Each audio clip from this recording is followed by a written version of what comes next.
Stand by to launch FanStream Sports. 3, 2, 1. Let's start. Hello, sports fans. Welcome to FanStream Sports. Nothing but pure sports. All right, folks, it's the Jeff Thitoff Show. Thank you for tuning in. I'm Tito, Jeff Thitoff. Follow me on Twitter @ThitHappens. FanStream Sports, powered by the DSP Media Broadcast Network. Thanks so much for tuning in. A lot to get into today. I want to start off talking about the NFL. The playoffs get underway this weekend. And it's I guess they call it the super wild card round is what they refer to it as. But it is 6 games, 2 on Saturday, 3 on Sunday, 1 on Monday. And it's interesting the mix of quarterbacks involved in this. We have some very quarterbacks we'd expect to be in the playoffs this time, or at least playing in the playoffs right now. I'll start off on that the first game on Saturday, Seattle taking on San Francisco. Seattle's got Geno Smith there. San Francisco with Brock Purdy, the third-string quarterback there. Geno Smith, who actually started the season, the preseason, in a quarterback battle with Drew Lock for the Seattle Seahawks. And he's had a very good year. He revitalized his career, I guess, revitalized his value a little bit. We'll see what the Seahawks want to do going forward if they want to give him a long-term deal. I don't think they'll give him more than a year or 2 on a deal, and they still will probably be looking for a quarterback in the future. It's hard to believe in Geno Smith based on what he did this year when you compare it to what his past looked like. He has too many seasons where he disappointed, too many games where he was not great. He's been great this year. Good this year. Better than average this year. Let's put it that way. He's been a good quarterback for the Seahawks this year. I'm not sure if I'm the Seahawks, I want to invest in that long term. I think I'd probably still want to look for a younger quarterback of the future. And the Seahawks have a chance to get one this year. With the way the draft is going to unfold, they'll have a shot if they want to do it. We'll see what they do. And then in San Francisco, by the way, with this game here, the fact that you've got this quarterback matchup is a testament, I think, to the coaches on each squad. When you got Kyle Shanahan there in San Francisco rolling out Brock Purdy, not Trey Lance, who's going to be the starter this year, not Jimmy Garoppolo, who they were going to trade or release, but the third guy, the Mr. Relevant, Brock Purdy, going against Geno Smith says a lot about Kyle Shanahan and a lot about what Pete Carroll's been able to do in Seattle. I think San Francisco's defense will be obviously the difference in this game. I think San Francisco's defense will do a decent job of containing Geno Smith. I think that will be the difference. I think San Francisco wins this game rather easily, probably by double digits, but that game is the Saturday afternoon game. Then Saturday evening, 8:15, Los Angeles, the Chargers are taking on Jacksonville on the road. Jaguars, Trevor Lawrence, and another unexpected quarterback playing in the playoffs this season. Just because if you look at where Jacksonville was a year ago, after the Urban Meyer debacle and how bad the Jags looked and how dysfunctional the organization and the culture and all that, Doug Peterson's done a fantastic job getting this team back on track, and Trevor Lawrence having a great year. Travis Etienne being there helps out as well. And think about this now. Next year, they'll get Calvin Ridley out there on the field as well if he gets reinstated by the NFL. That'll be a huge addition to this offense, understated. And it's a very winnable game for them in the first round. Playing at home against Los Angeles, the Chargers, Justin Herbert, looks like Mike Williams is going to play. Jacksonville's got a huge coaching edge in this one. And Brendan Staley for the Chargers, although if they wouldn't have made the playoffs, he'd be gone for sure. He would have been gone on Black Monday if they didn't make the playoffs. I still think if they lose this, he could be gone. He has mismanaged this team in too many games. Early on in the season, playing Justin Herbert when he really had no business playing with the rib injury, and then playing starters last week when it wasn't necessary. They were locked into their spot. Mike Williams gets hurt. Could have been a lot worse. He lucked out there. But I don't think Brendan Staley is the right coach for this team. And if I'm Sean Payton, this is the place I want to go. But it's a real toss-up game for me. I think the Chargers win, but I wouldn't be surprised at all if Jacksonville pulls this one out. But that'll be a fun game on Saturday night. Then we go into Sunday, and the early game with Miami at Buffalo. And, Miami's down to their third-string quarterback right now. This is going to be I think Buffalo rolls in this game. Double-digit win for them in this one as well. Buffalo is playing really good football right now, and they're playing inspired football. They're playing at home against Miami. I think this game is going to be a blowout win for Buffalo. The Giants are at Minnesota.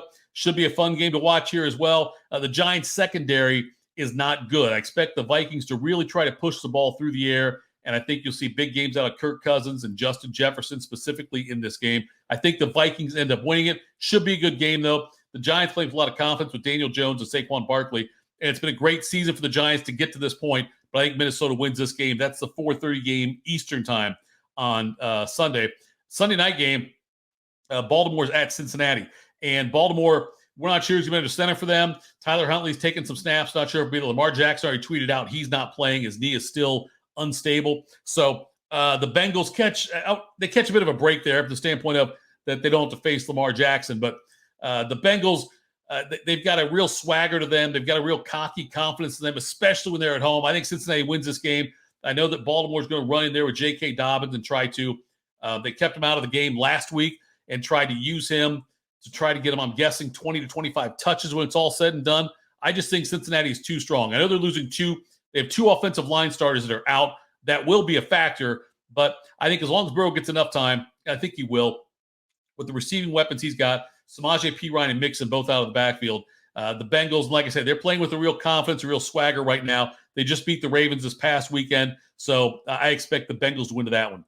Then we get to the Monday night game, the capper for the weekend, and that'll be Dallas at Tampa Bay. And it'll be interesting to see if, how bad Dallas looked against Washington last week.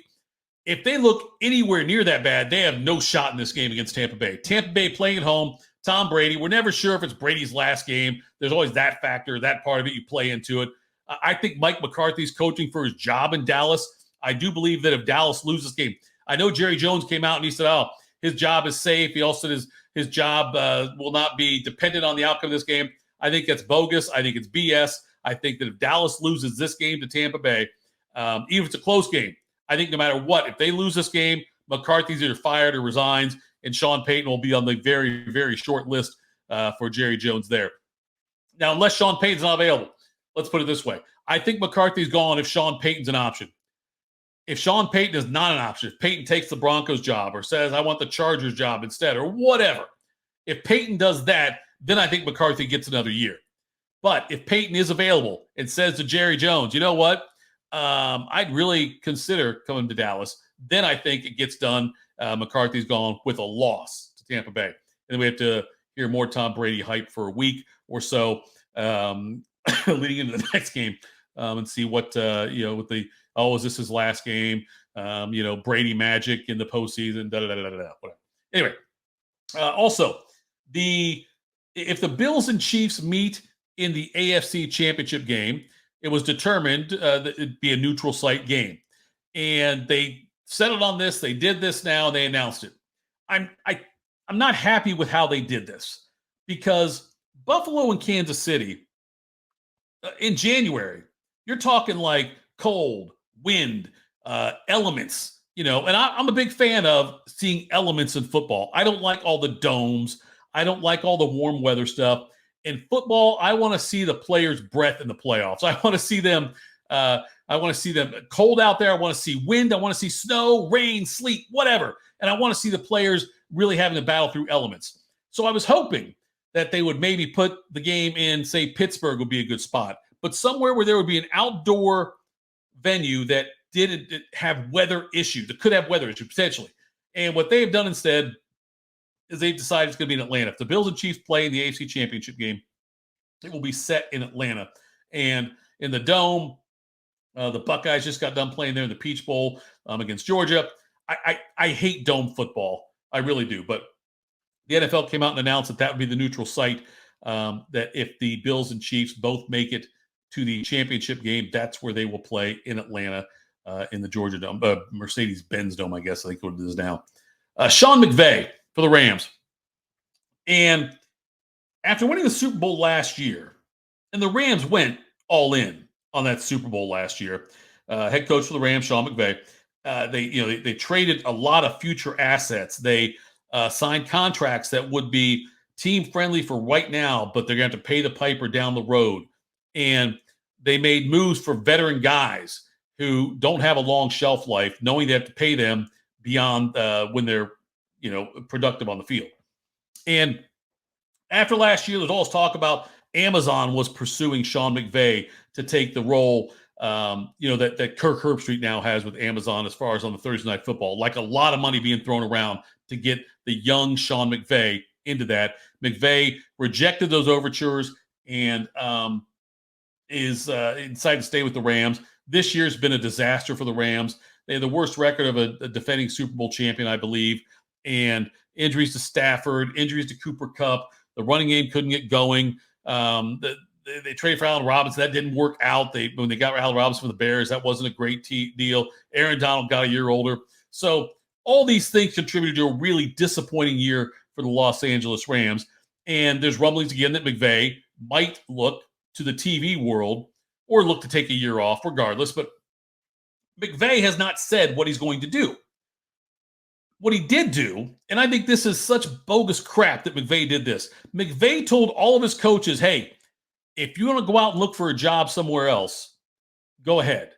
I'm not going to fight you on. I'm not going to make you stay if you don't want to be here, kind of thing. Basically, said all of his coaches, you can be free agents if you want to be. Go look around. Take it. If you don't, come back out saying to the Rams, hey, we're going to stay. I'm going to stay here for another year or another couple of years. He has not given any kind of commitment to them. He has basically said to his coaching staff, though, go find something if you want it. If not, come back. You'll have a job here. They've already lost their OC. He went to Kentucky. But I think it's a weak move by McVay to do something like this without giving a commitment to the Rams. The Rams need to make sure that they get an answer from McVay like ASAP. Because if McVay is going to wait, strip the coaching staff completely, and then say, you know what, I don't want to be here, that's bullshit as far as I'm concerned. McVay needs to make a commitment one way or the other. McVay should not have the right to tell his coaching staff, go wherever you want. I don't care if you stay. I don't care if you come back. Whatever you want to do, I'm not sure what I'm doing yet. This tells me McVay is probably leaving, and he needs to just tell the Rams. He owes that to the Rams to say, look, I'm in, I'm not in. But whatever it is, he's got to tell them something because it's disrespectful to the Rams. It's disrespectful to the players, if you think about this. Because if he drags his feet on this, and if there's a huge upheaval in the coaching staff while McVay is still making up his mind, and then McVay says, you know what, I think I'm going to walk away for a year. That could essentially waste the Rams season before it even starts. We're not sure on Stafford's status. Aaron Donald's a year older. They still don't have a great running game. They need Cooper Kupp to come back, but there's only things around it. And what he's doing is he's messing with next year. He's messing with a year for these guys. NFL careers are short. Breaking news. The shelf life is not that long for NFL players. Anytime you waste a player's years selfishly, that pisses me off. And it should bother the players as well. I think the Browns this year, the way they handled the situation with Deshaun Watson, the way they handled they wasted a year of Nick Chubb, wasted a year of Myles Garrett. They both got more years left. I got it. Aaron Donald doesn't have a lot of great years left. Neither does Matthew Stafford. They're both getting up there in years. So it's critical. And I think it's imperative that McVay makes a decision out of respect for his players, out of respect for the organization. Make a decision. I don't care what it is. If he says yes, great. Let's start working on building the 2023 roster, and let's look what we're going to do. If it's no, fine. Give us plenty of time to interview. Maybe we want to interview Sean Payton. Maybe we want to talk to Jared Mayo. Maybe there's people out there we want to talk to maybe come on board and take over this job. Maybe we want to talk to Jim Harbaugh. But make a decision. McVay needs to do that. He owes it to this organization, and even more so, he owes it to the players. And it's going to look really crappy on him if he somehow screws up the season because he's dragging his feet on it. The NFL draft order finalized. We talked about this on the last one about the fact that Lovie Smith decided to go for 2 and completely screwed over the Texans franchise because now they've got the number 2 pick overall. And the Bears could trade this pick to a team, the number 1 overall pick to a team that is looking to get a quarterback. But a report came out that the Bears, the general manager basically said he did not fully endorse Justin Fields, who had a decent year this year, but he did say we have to be blown away with the quarterback to take him number 1 overall, leaving the window open for such a thing. Justin Fields for the Bears would have set a single-season quarterback rushing record if he didn't have to miss the last game of the season. But because of injury, he had to miss the last game of the season. So he did not pass the ball great. Then again, didn't have a lot of great weapons. Offensive line was I think Fields deserves more time. I understand the logic behind maybe trying to trade Justin Fields and recoup other assets, or trading the number 1 pick and recoup other assets. I think that the fair thing to do for Justin Fields would be to trade this pick, move back, and get other assets, and then use some of your free agency money, go out there and get a wide receiver and improve the offensive line and make it so Fields is more set up for success. If they want to trade Fields and they want to get assets and get another quarterback who's not 2 years in on his rookie deal, I get that also. There's a certain strategy part of this where if you say, okay, Fields has already played 2 years, he's only got a couple years left on his rookie contract before you have to make a decision on the 5th year. Let's dump him now and let's bring in somebody else and reset the clock. And like the Bengals with Joe Burrow, they were helped incredibly by having Burrow on a rookie deal. That helps them out, helps the team out when they can do that. When Mahomes was on a rookie deal, huge. Jalen Hurts on a rookie deal, huge. Those are big advantages for teams if they have a competent quarterback on a rookie deal. So if the Bears are sold on somebody at quarterback, if they decide this is our guy, they should absolutely move Justin Fields and try to get other assets, but they need to make a decision sooner rather than later because the longer you wait, I think the more or the less value you get for Justin Fields. I don't think it's beyond the realm of possibility that the Bears do draft a quarterback in this. And I think it's quite possible that the Bears will consider that. If they don't take a quarterback, though, they should absolutely try to get the bounty and move back, get multiple picks, future picks, get a one this year, one next year. Don't move back too far. I think teams like there's a lot of teams out there, the Colts, the Raiders, that want to move up and get a quarterback. And if the Colts and Raiders are sold on somebody, the Colts have said they're not going to pursue Derek Carr. But if they want to do something like that, then there's enough suitors to where the Bears can drive the bidding up and really get a lot for that number 1 pick overall. Speaking of Derek Carr, he got screwed over royally by the Raiders. He put out a nice tweet, a nice farewell message to Raider Nation. And he's departing as the most passing yards all time by a Raider and most passing yards in a season by a Raider. And he was not the problem this season. And he's been nothing but loyal to the Raiders. Signed to a big deal right now. And the Raiders said they're going to work with him on a trade. No one's going to trade for him. No one is going to trade for Derek Carr. It's not going to happen because of the cap hit coming up the next few years. And they're going to wait for the Raiders to release him, which they're going to have to do. And then somebody will take him. And I wondered about this. I've criticized the Browns a lot for their decision to pursue Deshaun Watson and do what they did and cast Baker Mayfield aside. And just think about how different this could be for the Browns. If the Browns had said, we're going to get Baker Mayfield another year and let Baker Mayfield be their quarterback this year in 2022, I still think they missed the playoffs. No doubt about it. But then if they could say, they've got all these picks, you have a lot of picks to get Deshaun Watson. Let's say then they say, okay, Baker, we're releasing you. What options are out there? If they have a crappy year, they're picking up near the top of the first round. They might be able to draft their quarterback of the future there. Think about that. With Mayfield there versus Watson and, if Jacoby Brissett playing as well as he did. Let's say Baker went out there and performed poorly for the Browns. The Browns would have a top pick, a top 5, top 10 pick in this draft and could move up. Or they could pursue Derek Carr in free agency. I'd much rather have Derek Carr and all those picks and all that cap space versus having Deshaun Watson and the huge guaranteed contract and everything, all the drama that came with him, all the baggage, and still miss the playoffs and not have a first-round pick and not all the things they gave up. First-round pick last year, first-round pick this year. There's too many things they gave up for Deshaun Watson. They could have gotten Derek Carr a lot cheaper, and I think he would have been just as good, if not better, of a fit for the Cleveland Browns going forward.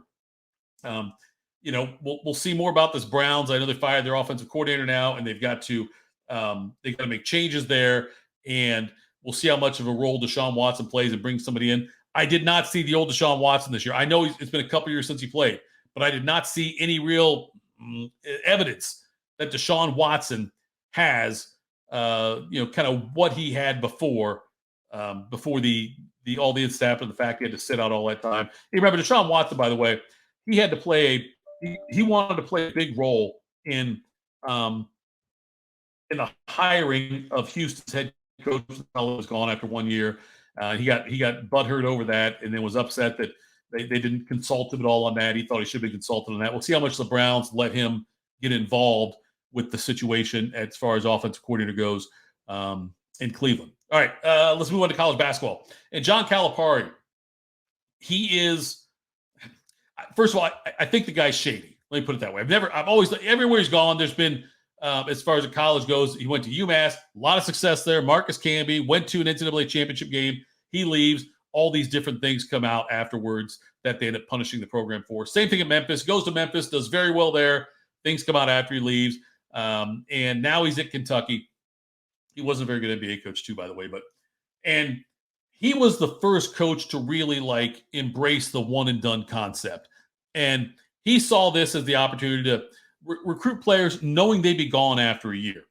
And his whole thing was, I just want to make sure that he would tell kids this, my job is to get to the NBA. And he loves talking about how much money in contracts is played. And they've done very well for themselves. He's put a lot of really good players in the NBA after one and dones. And so that's all been positive for the players, the program, because they're constantly restocking the roster with new talent. They don't have time to mesh. And usually, they'll have some cupcake wins early in the season. They'll get the tournament with a great record, but they usually don't fare that well in the tournament because they don't have these guys that have played together that much or that long, because you have so much one and done turnover, so much of that going on.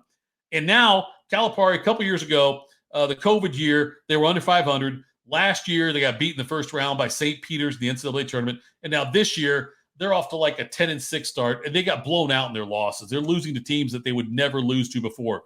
It got to the point where in Lexington the other night, Calipari got booed by the fans. Someone held a sign up that said, like some of the effect of Calipari go to Texas, and the arena people ended up taking the sign down. I think they may have removed the fan who did that also.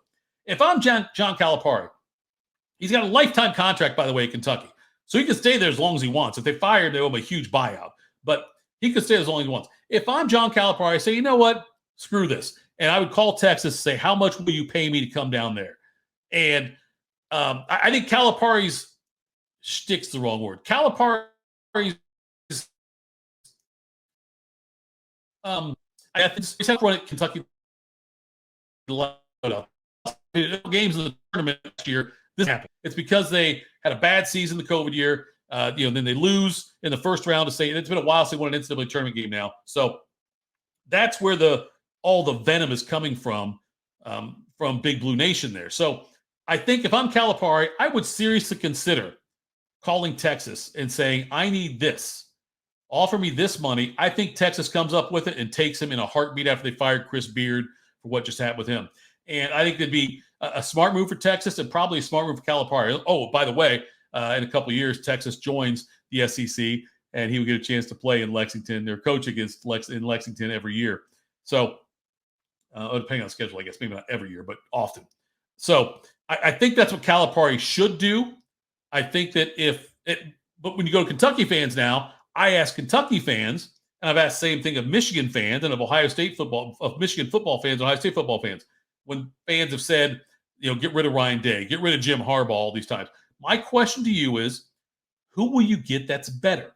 Who could Kentucky hire that's better than what John Calipari is? Because I don't think there's many guys out there that they could do it with.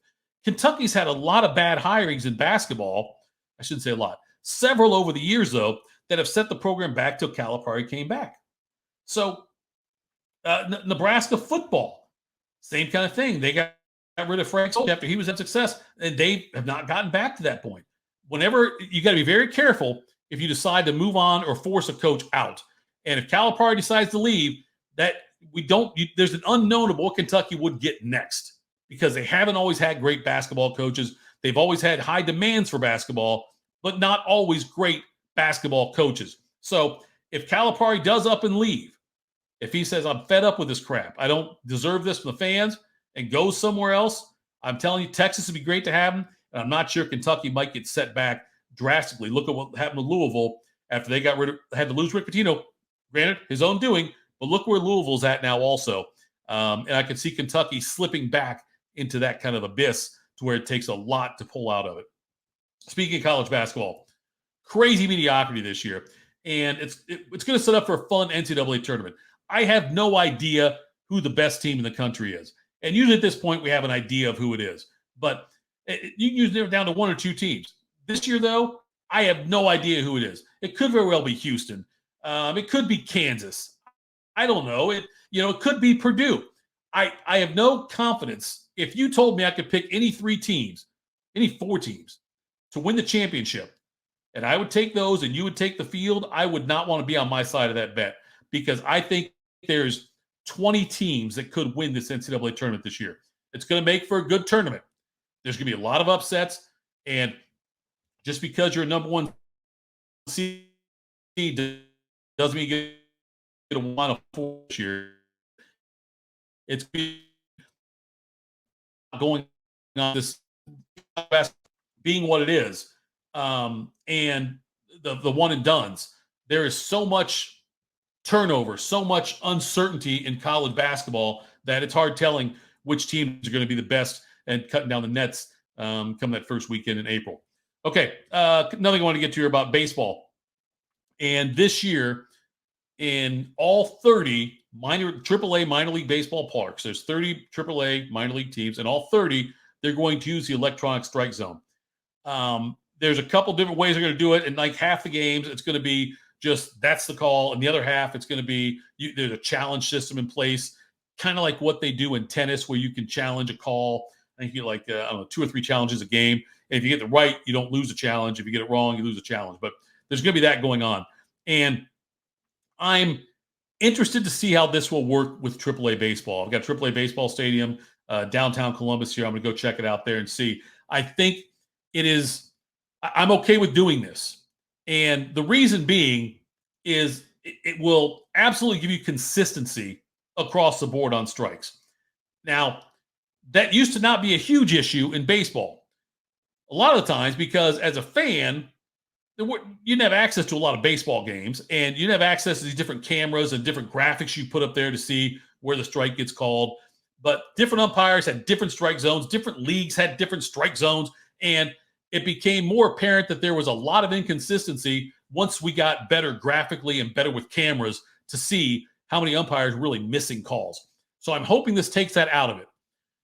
It will change a lot of what a catcher does. And I don't know how the umpire will be positioned. Like, will the umpire still be there to call safe and out at home? I got to believe he's going to be. He'll still be right behind the catcher. He just won't be able to help to call like check swings, and if it's a check swing or if it's a appeal down to the first base umpire and whatever. But you'll still have that kind of stuff going on. But it will change the way a catcher operates in a game, because you always had that thing with a catcher trying to frame a pitch, and to try to get an umpire's favor in something like that. That's all gone by the wayside now. That won't happen in AAA. I think they'll start going into the Major League Baseball rules as well coming up very soon. But they did it in the Independent Atlantic League. I'm looking forward to seeing how this affects baseball. And look, baseball purists, I used to be one. I am now all about getting the calls right and get the game over in less than 3 hours. Let's do these things. Having the pitch clock now is going to fix some of that. Limiting the number of times a pitcher can throw over to first, that will also impact that. And I think that eventually when this gets to the major league level, it will also have a positive effect on the baseball that I want to see. Selfishly, yes, I get it. And I've got friends of mine that have been baseball fans for 40 years, and they'd hate all of these kinds of changes. I'm okay with it. I want to see a cleaner game with the right calls, a more compact game, get it over with. That's what I want to see. Get over sounds bad, but what I mean is I enjoy watching baseball. I just don't enjoy watching 3.5-hour games. I'd like to keep it a little tighter, hoping the pitch clock will also play a big role in that as well. All right, one final note here, college football. Clemson's fired their offensive coordinator, Brandon Streeter, and he's only in the job for 1 year. He replaced Brent Venables, who went to Oklahoma to be their head coach, but they fired Streeter after 1 year, Brandon Streeter. And Dabo Sweeney, who always, he said, look, I got to look out for the long term of the program kind of thing, and said we need to decide we had to make a change. Streeter's been in the program for a long time, and we're not sure where Clemson will go after this. There's talk that Clemson's is going after TCU. This is according to Garrett Riley of Sports Illustrated, that Clemson wants TCU's offensive coordinator. I'm sorry. They want Garrett Riley, according to Sports Illustrated. There, I got that right. They want Garrett Riley, the TCU offensive coordinator, Broyles Award winner. That's according to Sports Illustrated, to come on board. I got to believe Dabo thinks that's a real possibility, or he wouldn't have made this move this quickly with Streeter. He must really think that he can get him. So I think there's probably a very likely chance that Garrett Riley goes to Clemson. All that being said, I feel like Clemson's on a downward spiral right now. Not a vicious one where they're going to win like 5 games next year. I just think we're at a point now where, for a long time, it was considered Clemson and Alabama battling for which team is the best. Georgia got into the mix, Ohio State in the mix a little bit in there, but I think Clemson's now fallen off. Clemson's now in that second tier to me, below Georgia, Alabama, Ohio State, Michigan, probably USC. I think Georgia's below all of those. Clemson's below all of those now. So we'll see what happens. Like I said, Garrett Riley, TCU had a great year this year. I think he's going to try to cash in on that and, maybe head up to Clemson and see if he can make a difference there in the ACC. But that's it for today's Jeff Thitoff Show. Thank you so much for tuning in. Follow me on Twitter @ThatHappens. Follow us on FanStream Sports, powered by the DSP Media Network. That's it for today. Thanks so much. Have a great day.